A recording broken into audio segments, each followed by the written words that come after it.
Ыбырай Алтынсарин өрмекші, құмырсқа, қарлығаш. Әкесі 10 жасар ұл баласымен далада келе жатады.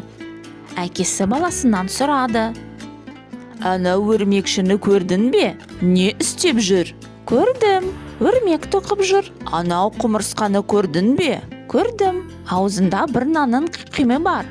Жүгіріп кетіп барады. Жоғары қара. Аспанда не көрінеді?